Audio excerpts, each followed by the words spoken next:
Құрметті менің оқырмандарым, бүгін мен сіздерге халқымыздың ұлттық бас киімдері туралы айтып беретін боламын. Қазақ халқының ұлттық киімдерінің түрлері өте көп. Кең байтақ даламыздың табиғатына, ауа райына байланысты ұлттық киімдердің өзіндік ерекшеліктері бар.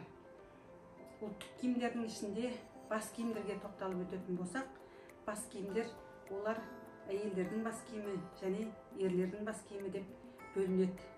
Ал әйелдердің бас киіміне келетін болсақ, олар бөрік, бөкебай, жаулық, сәукеле, желек, күндік, қалпақ және кимешек, шалы деп көптеген түрлерге бөлінеді. Бүгін мен әйелдердің бас киімінің ішіндегі осы киелі тақия туралы айтып беретін боламын. Халқымыз дүниеге келген қыз балаға тұлым, ұл балаға айдар қойған. Тәй-тәй басып жүре бастаған қыз балаға көз тимесін деп маржандалған тақия кигізген. 5 жасынан бастап шашын өріп, шолып шашбау таққан. Осылайша үкілі тақия бой жеткен соң кәмшат бөрік киген.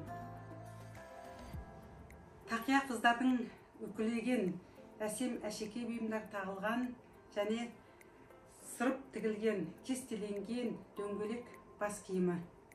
Үкілеген тақия қазақ қыздарының ең жақсы көріп киетін бас киімі. Тақияның ою өрнектері мәнеріне қарай әртүрлі ерекшелікке ие болып келеді.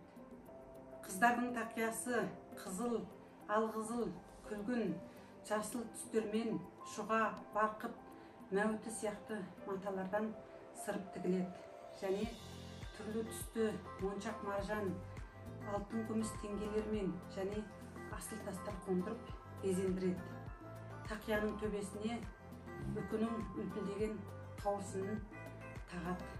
Бұл тек әсемдік үшін ғана емес, үкінің қауырсынында Құранның құпиялары жазылған және үкі құсы жын шайтандарды қуады деген сеніммен қазақ халқы үкінің осы ерекшеліктеріне сүйене отырып, үкі жын шайтандарды қуады және бақыт әкеледі деген сеніммен қыз балалардың сәукелесіне, тақиясына және сал-серілердің домбырасына және ер адамдардың, батырлардың бас киіміне де осы үкі қауырсынын таққан. Мінекей, әзіргі дизайнер шеберлеріміз, тігіншілеріміз заман үлгісіне қарай бұрынғы әже апаларымыздың, қыздардың таққан, киген мынандай тамаша тақиялармен сәукелелерін жаңғыртып, маржан моншақтар тағып, үкілеп, осындай тамаша бұйымдарды жасап шығарып жатыр. Бұл да біздің үлкен сән әлеміндегі өзіміздің қаншалықты деңгейдегі ұлттық киімдеріміздің бар екендігін паш етіп жатыр. Сондықтан әзіргі заман шеберлері, дизайнерлері тіккен осы бұйымдар арқылы біз ұлттығымызды ұмытпаймыз деген сөз.